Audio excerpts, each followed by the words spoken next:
Fala, meus queridos jovens, saudações, tudo bem com vocês?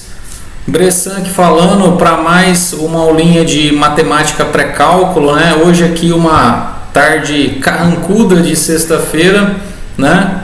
É o sextou do EAD, é o nosso sextou, né? Mas não fique chateado, você poderia estar numa situação pior, você poderia ser ministro do governo, tô brincando, tá? Mas vamos fazer a nossa parte aqui. Hoje a gente tá falando vai falar de um tópico extremamente importante, tá? Hoje a gente vai falar um pouquinho sobre funções trigonométricas, tá?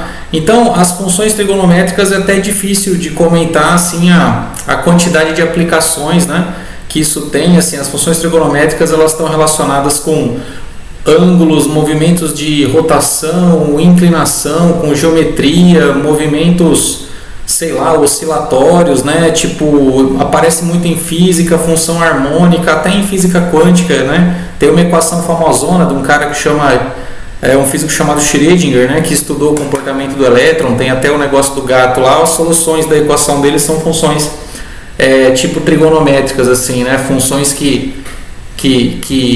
tanto que a equação dele é chamada de função da onda, né? Então, tipo assim, a gente tem aplicação de função trigonométrica em tudo quanto é coisa, tá? Então, e aí a gente vai falar um pouquinho dessas funções, tudo bem? A gente vai ter essa primeira aula é uma aula que vai falar um pouquinho sobre o conceito, quais que são as definições dessas funções. Nós vamos pensar um pouquinho nas ideias e tal. Não vai ser uma aula decoreba, não vai ser uma aula de identidades trigonométricas ainda, vai ser uma primeira aula. Depois, numa próxima aula, a gente vai se aprofundar mais nas contas, tá legal, pessoal? E aí a gente vai falar mais um pouquinho dos cálculos que a gente pode fazer com funções trigonométricas, da parte mais técnica, digamos assim. Hoje a gente vai ser um pouquinho mais conceitual. Eu vou começar com uma perguntinha, a nossa aula, que é a seguinte: que vocês acham, assim, qual que seria a figura geométrica plana mais elementar? Assim, se alguém perguntasse para você, se está andando na rua, chega aí, fala para mim, qual que é a figura geométrica plana mais elementar, né? Aí, tipo, se você fosse pensar, né? Vamos parar para pensar um pouquinho. Eu acho que muitos poderiam responder, por exemplo, assim, a figura mais elementar é o quadrado, por alguns motivos, por exemplo, né? Então, o quadrado é uma figura básica, por exemplo, quando a gente vê os revestimentos, os azulejos no chão, né? Normalmente eles têm uma forma quadrada ou retangular. Então, uma figura geométrica que pavimenta o plano, aparece, tem os quatro lados iguais, tem várias simetrias e tudo mais, enfim, né? E aí tudo bem, você teria motivos para escolher o quadrado, por exemplo, tá bom? Outros poderiam dizer assim, não, que não é quadrado, tipo, a gente vai escolher o círculo porque o círculo é por causa da roda, né? E aí, tipo, a roda roda, então, assim, a maior descoberta do homem, etc e tal, toda aquela converseira, né? E, de fato, o círculo tem muitos motivos para a gente dizer que de fato uma forma geométrica elementar, né? Por N razões e tudo mais, né? E aí eu tenho ainda o triângulo. Não sei se alguém pensou em triângulo, talvez vocês não tenham pensado em triângulo, mas o triângulo é, sim, uma figura geométrica plana, né? Bastante básica, talvez a mais básica possível, não sei, né? Em algum sentido. Por exemplo, se você quiser fechar uma região do plano utilizando segmentos de reta, né? A gente pode parar para pensar um pouquinho assim, que não tem como eu delimitar um espaço, tipo uma área, se não for colocando uma cerquinha triangular, né? Você precisa de no mínimo 3 arestas para fechar um espaço por uma coisa poligonal, né? Vamos pensar assim, tá legal? E, enfim, de fato o triângulo ele é também uma forma geométrica elementar. Se a gente pegar o quadrado aqui e fizer um risco no meio dele, traçar a diagonal, eu vou ter 2 triângulos, né? Então dentro do quadrado tem escondido 2 triângulos isósceles aqui no caso, enfim, tá? Hoje, né, eu quero chamar a atenção para esse cidadão aqui. Antes da gente começar a falar das funções trigonométricas, eu quero comentar um pouquinho sobre os triângulos, tá? Sei lá, jogar uma conversa fora aí, falar um pouquinho imaginar como é que as coisas podem ter acontecido e tudo mais. Então vamos focar um pouquinho no triângulo, tá? Então, eu coloquei aqui um quadrinho que é uma primeira razão para você concordar comigo que o triângulo ele é uma forma geométrica bastante elementar. Nessa figura aqui eu quero que vocês olhem esses vértices aqui, ó, A, B, C, D, E, F, G, H. Eu peguei um polígono, na verdade uma região poligonal aqui, que é definida por esses vértices aqui, se não me engano tem 11 vértices, tá? De A até K. E eu quero que vocês imaginem essa parte de fora só, tá? Imagina que eu fiz só as arestas que estão aqui unindo os vértices, que é o lado de fora. Então, tipo assim, dá uma figura geométrica meio esquisita, né?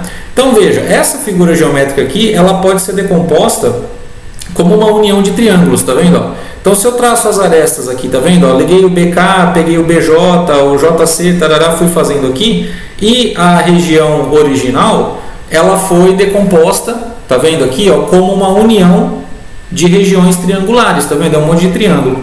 Então, estou escrevendo aqui nesse quadrinho, estou tentando conversar com vocês que toda figura poligonal, qualquer uma que eu puder imaginar, tanto faz se é côncava ou convexa, ela é triangularizável, certo? Ou seja, você pode decompor essa figura numa união de triângulo, ou seja, como se o triângulo ele fosse uma unidade básica de construir polígonos, entendeu? Então, todo polígono você consegue quebrar ele como uma união de triângulos. Então, digamos que o triângulo seria como se fosse uma base do mundo aí das regiões poligonais, certo? Então é um motivo importante. Depois, quem quiser se aprofundar nisso aqui, pode pesquisar, tal, ver alguma formulazinha de quantos triângulos que vão aparecer, se você tem um polígono de n lados, de questão de ser côncavo ou convexo.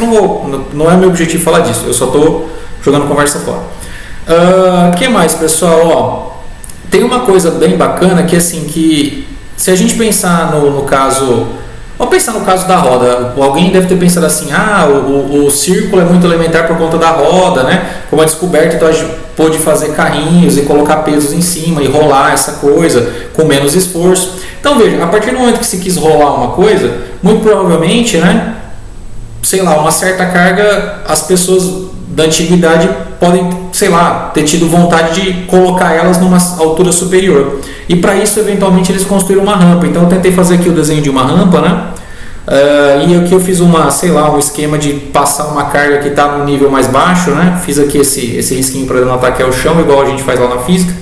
E coloquei aqui imaginei que essa bolinha está sendo rolada aqui para cima, que ela é uma bolinha pesada, por exemplo, né? Então, repara que ao mesmo tempo que as coisas começaram a se movimentar, também pode ter sido necessário, e foi de fato muito necessário, a gente imagina pelas construções, na arquitetura, né? Olhando aí nos registros de coisas antigas, que o homem faz, né, até hoje em dia, muitas figuras, muitas construções que tem esse formato aqui, tá legal? Que é o formato de uma rampa, ou seja, tem essa necessidade. E triângulos que aparecem aqui com esse formato, eles têm um ângulo reto aqui na base, tá vendo? Ó? Eles têm esse ângulo de 90 graus, né, que a gente costuma denotar assim, com esse quadradinho com um pontinho no meio, essa quininha, tá? Isso aqui significa um ângulo reto. Então, quando você vai construir, por exemplo, né, uma rampa, um telhado inclinado, ou qualquer coisa inclinada, por exemplo, você vai fazer uma obra, você não vai colocar um alicerce, né, para despejar o peso disso que não seja no ângulo de 90 graus. Então, digamos que de todos os triângulos que a gente pode imaginar, que a gente já estava comentando, que são figuras geométricas bastante elementares, né, por N motivos, os triângulos retângulos são uma categoria muito especial, né, porque eles são muito práticos, eles são utilizados o tempo todo na arquitetura, na engenharia, para diversas construções, se a gente for pensar em termos de pirâmides, coisas assim, desde os tempos mais remotos, tá legal? Tem, por exemplo, estruturas cristalinas de substâncias, por exemplo, tipo diamante, sei lá, coisas tipo da organização dos átomos, né? Não sei se alguém já viu alguma coisa de engenharia de material aqui, mas que também se tipo, colocam de formas tipo poligonais, ou sei lá, que muitas faces são triângulos, entendeu? Então você tem os triângulos aparecendo na natureza com bastante frequência aí, tá? Muito bem, já falei bastante de triângulo, tá? Comentei aqui do triângulo retângulo. Aí eu quero chamar a atenção para o seguinte, ó, dá uma olhadinha nessa figura aqui. Então, com a evolução, o desenvolvimento das coisas, é fácil da gente imaginar que os interessados nisso aqui, sei lá, os estudiosos ou quem quer que fosse interessado, começasse a pensar assim, tipo, como que se relacionam os ângulos, por exemplo, de um triângulo com os lados, tudo bem, o comprimento dos lados e vice-versa, né? Então começaram a fazer medições dos ângulos, pegaram o ângulo reto, tarará, pegaram outras coisas, começaram a fazer experimentos com isso, né? Então, por exemplo, aqui, ó, eu tinha, vamos olhar esse triângulo primeiro, esse ABC, eu tenho um ângulo aqui mais clarinho, ó, que é um ângulo que eu estou denotando por alfa, então esse alfa aqui significa, né, essa parte mais clara. E aí depois eu tentei fazer um ângulo maior, pegando um pedaço aqui, eu estou tentando dizer que o alfa' ele é o alfa, que já era esse pedaço, somado com um outro tanto, né? E aí a gente nota, ficou aqui bem no cantinho, mas a gente nota que o lado que era o lado L, o comprimento do lado BC, que era L, ele aumenta, né, para L'. Então a pergunta que se pode fazer assim, será que esse tipo de coisa aqui é, por exemplo, proporcional isso? Sei lá, de que maneira você aumenta a medida dessa abertura e esse lado aumenta, né? Então os caras começaram a estudar regrinhas, né, para tentar entender isso melhor, tá? As relações métricas existentes entre ângulos e lados, né, de um triângulo. É bem natural a gente imaginar isso de acordo com a evolução das coisas, tá bom? Então só estou falando essas baboseiras aqui para a gente comentar e justificar o fato dos triângulos serem figuras geométricas planas extremamente importantes, tá bom? Agora começa a parte mais importante, vamos pensar assim, ó. Jovens, eu quero que vocês observem essa figura aqui, ó, e nós vamos fazer alguns comentários dela. Primeiro, a gente vai falar desse triângulo mais bonitinho aqui que eu desenhei, ó, que é um triângulo que tem vértices A, B e C, tá? Então repara, ele é um triângulo retângulo, tem um ângulo reto aqui, tudo bem, pessoal? E ele tem um ângulo alfa, tá vendo aqui, ó? Esse ângulo aqui que eu destaquei em amarelo, ele é um ângulo que tem medida alfa, tá? Os demais triângulos, como que eles foram construídos? Eu fiz um prolongamento aqui, ó, em cima da mesma do mesmo segmento de reta que definiu o lado AC, eu prolonguei uma semirreta infinita aqui e prolonguei também uma semirreta aqui nessa base, no lado AB, certo? E aí eu marquei mais tipo aqui outros triângulos, tá vendo? Ó, por exemplo, A, B1, C1, certo? Ó, depois A, B2, C2. Depois, o mesmo vértice aqui, ó, B3, C3. Então, imagina esse triângulo aqui, ó, que esse triângulo está crescendo, o triângulo original. Eu marquei aleatórios aqui, mas essa sequência aqui pode ser infinita, pode ter quantos triângulos a gente quiser aqui. Então, marquei mais 1, 2, 3, 4, 5 triângulos na figura, tá? Então, veja, eu só estou querendo esclarecer com esse pontilhado que, quando eu fizer umas pontinhas aqui, quando eu falar AB1 ou AC1, ou AB2 ou AC2, eu estou me referindo ao comprimento do lado, né, assim, do segmento que vai do A até o ponto que ele chega. Então, por exemplo, quando eu falar, tipo, o comprimento do lado, por exemplo, tem o lado AB desse triângulo. O acréscimo é esse cara, mas eu vou considerar daqui do A até o B1, todo esse lado, depois do A até o B2 e assim por diante, tá? Os lados dos triângulos maiores. Muito bem, então nessa situação, nesse tipo de construção, o que se observou? Se observava o seguinte, ó, vamos acompanhar comigo. Quando eu pegava esse lado aqui, por exemplo, o lado BC desse triângulo aqui, ó, e eu dividia pelo lado AB, tá legal? É o que eu estou fazendo aqui. Isso dava um determinado valor, certo? Mas aí, se eu aumentasse o triângulo e pegasse agora o lado B1C1 e dividisse pelo lado AB1, tá vendo? Então, ou seja, eu estava pegando esse e dividido por esse. O vermelhinho dividido pelo verde. Aí eu vou olhar o triângulo que está maiorzinho que ele. Eu peguei agora o que está de pé, o B1C1, e dividi pelo AB1. Então, nota que todos os triângulos da construção compartilham esse vértice A, esse biquinho, tá legal? E aí notaram que dava o mesmo valor nos experimentos lá, certo? Depois olharam um triângulo maior. Peguei B2C2. Quando eu pego B2C2 e eu divido agora pelo AB2, tá vendo? É o mesmo movimento. Esse dividido por esse aqui. Dava o mesmo valor. E assim por diante. B3C3 dividido por AC3. Desculpe, B3C3 dividido por AB3, mesmo valor. Ou seja, toda vez que eu pegava o lado que estava de pé de um desses triângulos e dividia pelo lado que estava deitado do mesmo triângulo, estava dando sempre o mesmo valor, certo? Muito bem. Hoje em dia, né, digamos assim, o que a gente está fazendo? Com a nomenclatura já da trigonometria, o que a gente está considerando? Eu estou pegando esse lado em pé, que é o cateto oposto, né, que a gente chama, porque esse cara é o ângulo alfa, certo? Eu estou olhando o triângulo em relação a esse ângulo alfa. O lado que está oposto ao ângulo é o cateto oposto, certo? O lado que faz parte do ângulo e que forma o ângulo de 90 graus aqui é o cateto adjacente. E o lado que é oposto ao ângulo de 90 graus eu chamo de hipotenusa, tá legal? Essa é a nomenclatura dos lados de um triângulo retângulo, joia? Então, nesse meu esquema, o que estava se observando? Que toda vez que eu pegava em qualquer um desses triângulos o cateto oposto dividido pelo cateto adjacente, estava dando sempre o mesmo valor. Muito bem. Se eu pegasse agora o lado BC que é ainda o cateto oposto, e dividisse agora pelo lado AC, que é esse azul, que é a hipotenusa, que eu já falei o nome dele aqui, e aí fosse fazendo para os outros triângulos a mesma coisa, B1C1 dividido por AC1, ou B2C2 dividido por AC2, e assim por diante, né? Toda vez que eu pegasse o lado que está de pé, por esse lado aqui, que é, digamos, o lado que define a rampa, né? O lado maior, o que está acontecendo? Estava dando sempre o mesmo valor, joia? Então, toda vez que eu pegava o cateto oposto e eu dividia pela hipotenusa, o que eu obtinha? Obtinha sempre um valor aqui que não mudava, tá legal? Dava tudo igual essa conta. E finalmente, quando eu pegava o cateto adjacente, que é o AB, e dividia agora pela hipotenusa, que era o AC, certo? Esse valor, quando calculado, ele não se alterava se eu fizesse os quocientes para os outros triângulos, ou seja, se eu pegasse o cateto adjacente agora, AB1, e dividisse pela hipotenusa, AC1, dava o mesmo valor. Pegasse o AB2, dividisse pelo AC2 e assim por diante. Já deu para entender, né? Já está ficando meio chato isso aqui. Então, finalmente, né, quando eu pegava todos os catetos adjacentes, que são esses lados da base, e dividia pelos lados aqui da rampa do respectivo triângulo, também dava o mesmo valor, né? Para quem já está meio por dentro, já sabe aqui do que eu estou falando. Então, observa, se esses valores aqui, ó a ideia, que estão sendo calculados, eles não estão dependendo de nenhum dos triângulos, na verdade, eles só estão dependendo do ângulo alfa, porque está vendo que o que definiu toda essa sequência aqui foi o ângulo alfa, certo?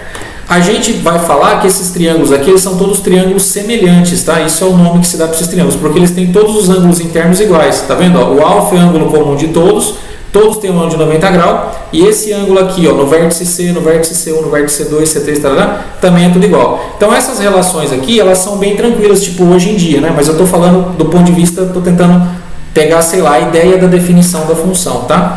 Então, quando você fazia esse esquema e percebia-se que, independentemente do triângulo que você pegasse nessa sequência, ela podia ser infinita, ter triângulos muito grandes e o resultado era sempre o mesmo, então fala assim, vamos definir essa quantidade como sendo um valor relacionado ao ângulo alfa. Esse valor vai representar a inclinação desse negócio, entendeu?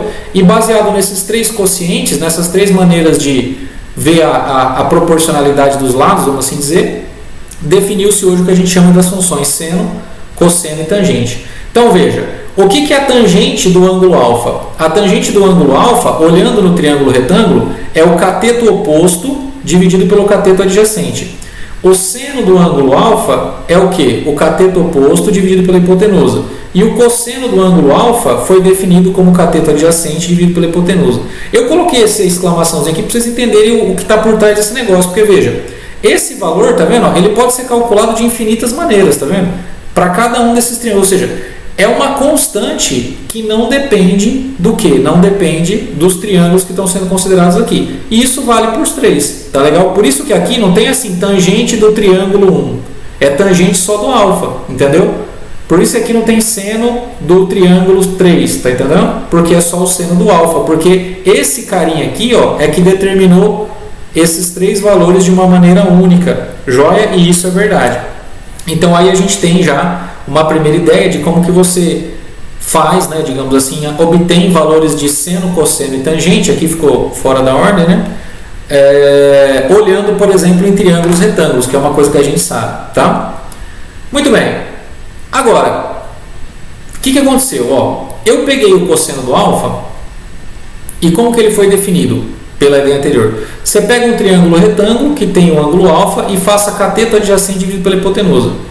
E o seno do ângulo alfa? O seno do ângulo alfa você vai fazer cateto oposto dividido por hipotenusa. Eu não coloquei a tangente aqui, pessoal, porque a tangente ela pode ser calculada usando esses dois caras. Se você observar e pegar o seno e dividir pelo cosseno, o valor vai dar tangente, tá? Então a tangente é seno sobre cosseno, tudo bem? Vai cancelar esse fator da hipotenusa aqui e vai dar o cateto oposto sobre o cateto adjacente, que é a tangente, tá? É só fazer a continha. Então eu nem escrevi aqui, eu estou tentando explicar que assim, que o seno e o cosseno são funções mais elementares, digamos trigonométricas que a tangente, porque a tangente pode ser obtida dos dois. Tá legal? Então veja, eu faço essas contas, mas caramba, onde que eu vou escolher? Né? Ou seja, de onde que eu vou pegar o cateto adjacente, que eu vou colocar nessa conta, e a hipotenusa? Né? A resposta é a seguinte, é o que eu já estava falando. Você pode pegar isso de qualquer triângulo retângulo que tenha o ângulo alfa, certo? definindo aqui as posições dos catetos. Ou seja, se você pegar um triângulo retângulo e esse ângulozinho aqui for alfa, não interessa o tamanho desse triângulo, ele pode ser grande ou ele pode ser pequeno. Esses quocientes aqui, ó, né, da divisão cateto adjacente sobre hipotenusa e cateto oposto sobre hipotenusa, eles sempre vão definir para você esses valores, o cosseno e o seno, respectivamente. Tá? Então veja, poderia ser esse triângulo, tá vendo? Aqui tem um alfa. Poderia ser esse triângulo aqui, ó, aqui tem um alfa, ele é menor que esse, mas ia dar o mesmo valor. Poderia ser esse triângulo aqui, tá vendo? Ó? Desde que tivesse um alfa, ia dar certo. Ah, mas eles são diferentes, não tem problema. Lembra do slide anterior? Não muda, tá legal? Porque todos esses triângulos são o quê? Eles são semelhantes, tá vendo? Então eu coloquei 3 pontinhos, ou seja, essa conta, esse resultado, ele pode ser obtido, digamos, de muitas maneiras, depende do triângulo que você escolher. É isso que eu estou tentando explicar. Joinha? Então, de fato, eu estou escrevendo aqui, ó, todos os triângulos retângulos que compartilham o mesmo ângulo alfa, eles são semelhantes. Ou seja, nessa situação aqui, ó, todos esses carinhas aqui que eu desenhei são triângulos semelhantes porque eles têm os ângulos internos iguais, né? Só para comentar, lembra que todo triângulo, a soma dos ângulos internos é igual a 180 graus, né? Ao ângulo raso. Então veja, esse ângulo vale 90 graus, certo? Se esse cara aqui vale alfa, o outro tem que valer quanto? 90 menos alfa. Então, ó, nesses outros triângulos, mesmo mudando o comprimento dos lados, como os ângulos permanecem, esses ângulos aqui que não estão marcados, todos eles são o suplementar, o complementar ou suplementar? Acho que é o complementar do alfa, ou seja, 90 menos alfa. É o quanto falta no alfa para chegar no 90 graus. Então vale essa razão de semelhança, tudo bem? Ela é imediata. Aí você me fala assim, bom, professor, mas legal, tipo, eu até entendi isso, tal, mas é muito confuso, porque não existe um padrão, ou seja, qual que é o cara, assim, de todos esses triângulos, qual que é o cara mais padrão que eu pegaria para poder calcular seno e cosseno de um determinado ângulo, né? E aí eu respondo, sim, tem um padrão, ou seja, tem uma maneira que seria mais fácil. Você vai fazer o quê? Você vai pegar o triângulo que tem hipotenusa igual a 1. Vamos pensar um pouco nisso. Aí você fala, hipotenusa igual a 1?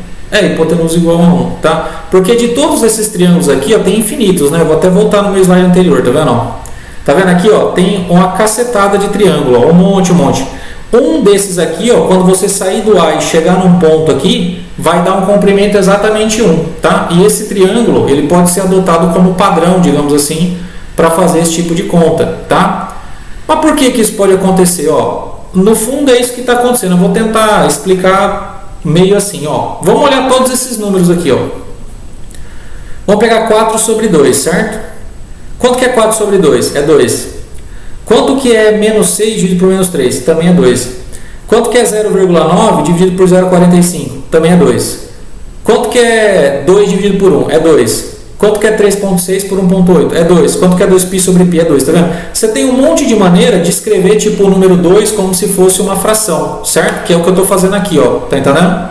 Na verdade, esse valor nunca dá 2, mas eu peguei só para explicar o conceito, tá? O que eu estou tentando explicar é que se a hipotenusa for igual a 1, meus queridos, tá vendo? Se a hipotenusa for igual a 1, essa divisão cateto adjacente por 1 já dá o valor direto do cosseno, entendeu? Ou seja, você não precisa fazer uma conta de divisão, porque aqui vai ser 1. E todo número dividido por 1 é ele próprio. E o valor do cosseno passa a ser o próprio cateto adjacente e o valor do seno passa a ser o próprio cateto oposto. Deu para entender? Porque, ó, 2 sobre 1, se a hipotenusa vale 1, é o próprio 2. É claro que isso aqui não dá 2, tá, gente? Seno e cosseno sempre são funções que são limitadas no intervalo menos 1. Eu só coloquei isso aqui para tentar ilustrar, tá? Então, de todas as infinitas frações, digamos, que você poderia usar para escolher, para resolver e calcular o valor do seno e do cosseno de alfa, compensa mais para você pegar que tem hipotenusa igual a 1. Ficou mais ou menos entendido? Eu preciso falar isso porque eu quero tentar justificar o que eu vou falar na sequência. Ó. Essa figura, gente, é bem importante, tá? Eu vou pedir um pouquinho de calma para vocês, para a gente olhar ela com calma. Ó. Um pouquinho de calma para olhar ela com calma é boa, né? Vamos lá, ó. Vamos por partes, ó. Vamos fixar esse ponto aqui, ó. Eu não coloquei nome para ele, mas vamos chamar esse ponto aqui, por exemplo, de 0, tudo bem? É como se fosse a origem. Imagina que eu tenho um plano cartesiano aqui, ó. Esse eixo aqui que eu desenhei, que está no chão, tá vendo? Ó? Eu faço quando eu faço esse desenhozinho aqui é para representar o chão, tá? É igual na física. E aí eu tenho outro eixo vertical, que seria como se fosse um eixo Y, só fiz a parte de cima dele. Esse ponto aqui seria o 0, né? Vamos imaginar que é a origem. Eu peguei um comprimento 1, porque eu não falei que a hipotenusa tinha que valer 1. Aí tá vendo, ó, a partir desse ponto eu peguei um segmento de reta de comprimento 1 e eu baixei aqui, tá vendo, ó? E eu formei um triângulo retângulo aqui, ó, esse mais baixotinho aqui, esse anãozinho, certo? Aí, ó, depois eu peguei o outro, fiz um mais para cima, ó. Esse comprimento aqui, na minha construção, o que está fixado aqui? Tá vendo que eu coloquei que todos esses triângulos que foram desenhados, eles têm que ter necessariamente o que? A hipotenusa igual a 1, tá vendo? Então eu vim aqui, ó, peguei outro cara que tem o que? Que tem hipotenusa 1. Então tracei o segmento de reta que vai da origem até sei lá qualquer ponto, mas o tamanho dele tem que ser 1. E baixei o triângulo. Peguei outro mais inclinado para cima. Comprimento aqui é 1, baixei um triângulo. Peguei outro, comprimento 1, baixei um triângulo. E fui fazendo, tá vendo? Passei até pro lado de lá, ó. Daqui até aqui, comprimento 1, baixei um triângulo. Daqui até aqui, comprimento 1, baixei um triângulo. Aqui eu não coloquei para não ficar muito apertado, tá? Mas todos esses triângulos que estão aparecendo nessa figura, eles são todos triângulos retângulos. Por quê? Desculpe, gente, esse ponto que está aqui, ele foi o quê? Ele é tipo, eu estou fazendo a projeção ortogonal dele. Eu estou projetando ele aqui, fazendo um risquinho, né, um segmento, de modo que o ângulo aqui da base seja 90 graus. Então, o que eu estou tentando explicar para vocês? Que quando eu penso em todos os triângulos retângulos possíveis, tá legal? Que tem a hipotenusa igual a 1, essa hipotenusa igual a 1, eu posso imaginar que ela está rodando igual o ponteiro de um relógio. E que em cada instante, tá legal? Porque o relógio roda assim, né? Mas que em cada instante do giro, eu estou marcando um desses triângulos, né? Então aqui eu teria nesse meu esquema, claro que eu não fiz todos, não tem como fazer, infinitos triângulos cujos vértices aqui, ó, estão em cima, né, dessa circunferência de raio 1 pontilhada, que vão representar todos os triângulos possíveis que tem hipotenusa igual a 1, tá vendo? Então esses caras aqui, ó, que eu disse que eu poderia pegar como se fosse um padrão para calcular seno e cosseno, eles podem ser vistos. Aí, nesse meu caso, eu coloquei em meia circunferência, tá legal? Que é essa meia circunferência que está aqui. Então, eu comecei aqui, né, com ângulos que estão indo de 0 até 90 graus. Aí, depois do lado de cá, gente, ó, eu não vou pensar nesse ângulo que está aqui, tá vendo? Ó? Eu vou pensar no cara que está aqui do lado de fora, tudo bem? Depois vai ficar mais claro isso, tá legal? E aí, eu imagino o quê? Eu imagino que eu dou uma volta toda com essa hipotenusa valendo 1, como se fosse um ponteiro de um relógio, e eu vou construir o que? Eu vou construir uma circunferência de raio 1, tá legal? Uma circunferência de raio 1 centrada na origem do plano, tá? Que só está desenhada a metade de cima.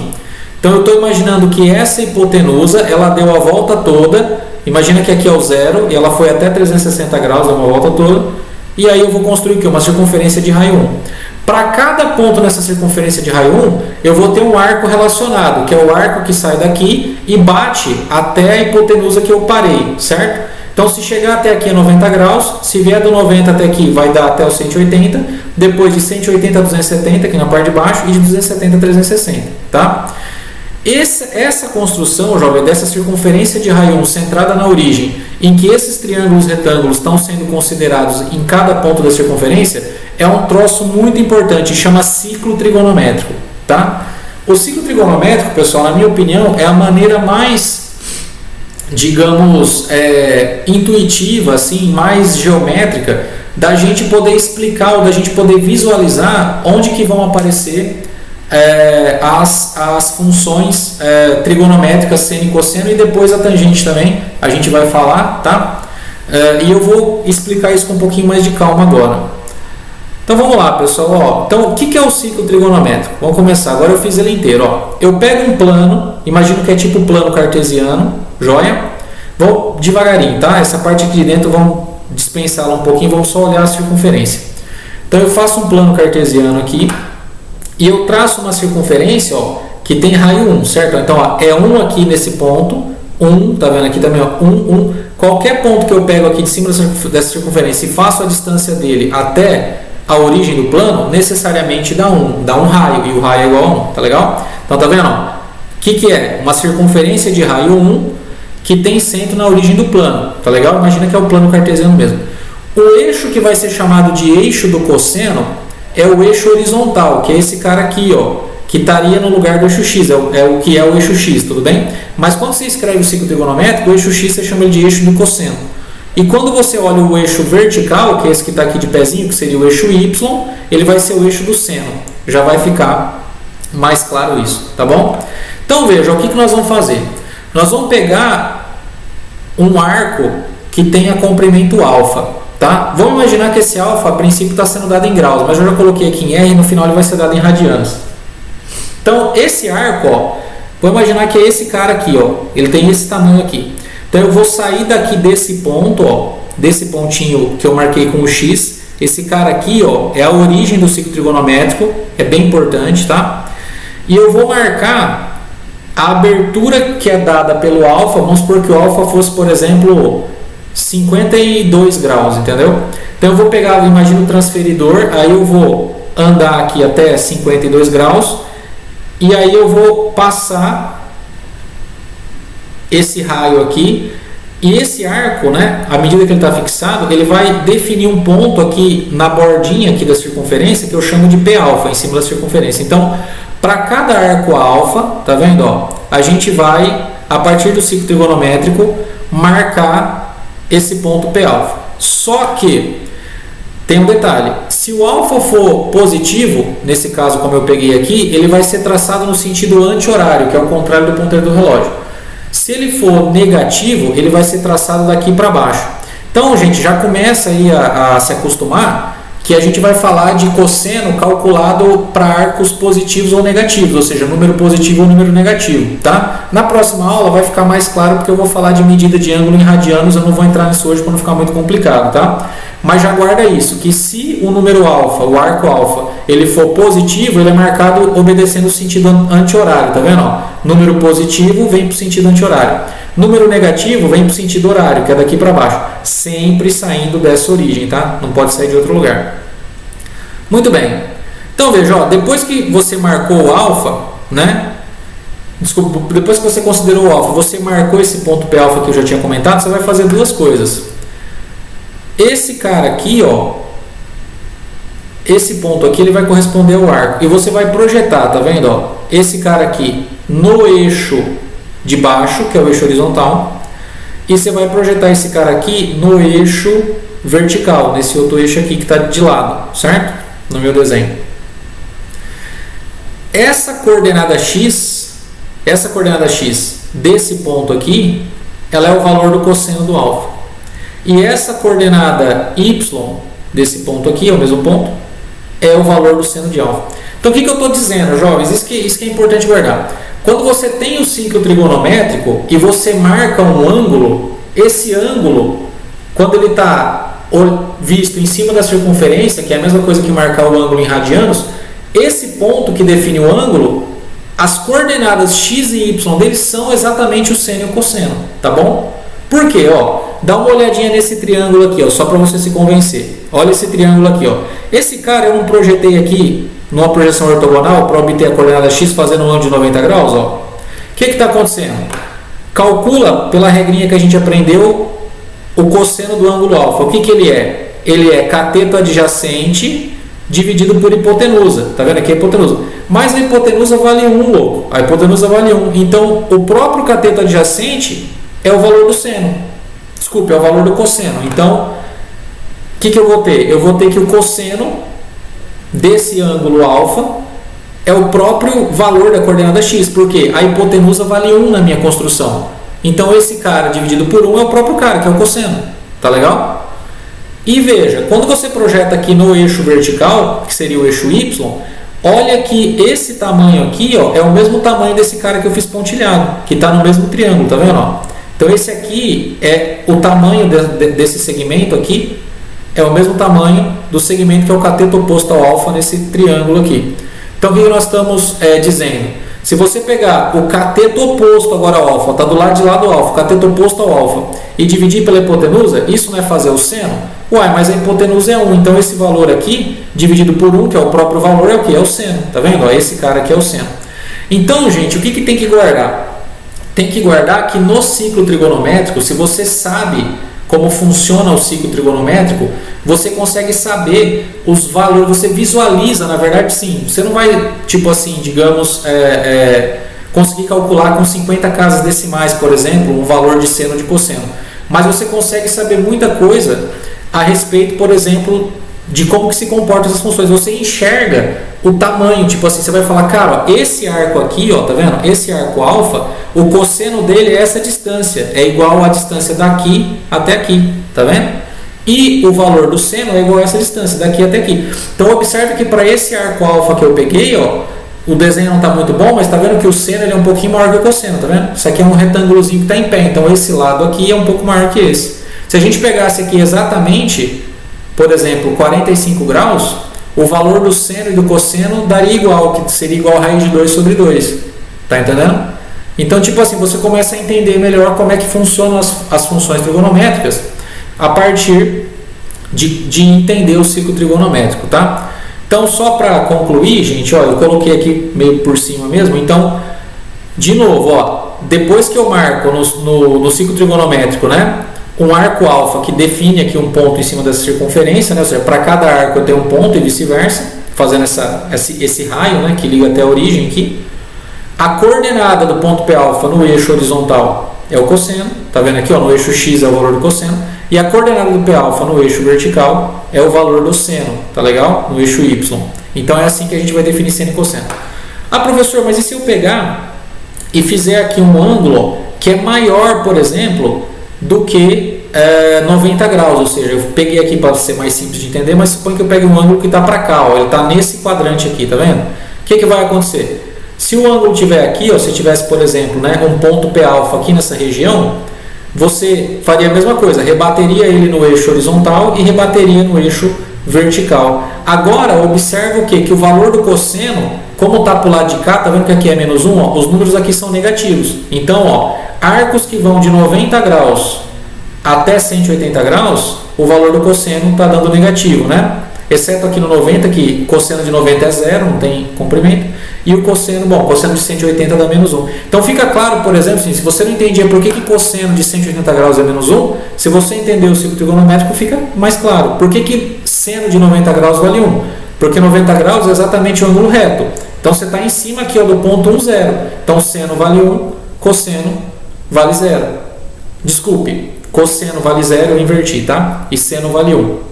E assim por diante. E se for um arco, digamos, negativo, apesar de que num triângulo retângulo, gente, nunca vai ter um ângulo negativo, tá? Só para esclarecer. Então aquela trigonometria que eu estava comentando por motivação, né? Que a gente olhou nos triângulos retângulos, definindo as funções a partir da semelhança dos triângulos, ela, quando você vem para o ciclo trigonométrico, ela aparece aqui, né? Tipo assim, para os ângulos que estão entre 0 e 90 graus, tá legal? Mas ela pode ser feita também para ângulos eventualmente negativos, números negativos. Então, a partir de agora, a gente vai poder falar, por exemplo, assim, não somente assim de seno ou cosseno ou tangente, né?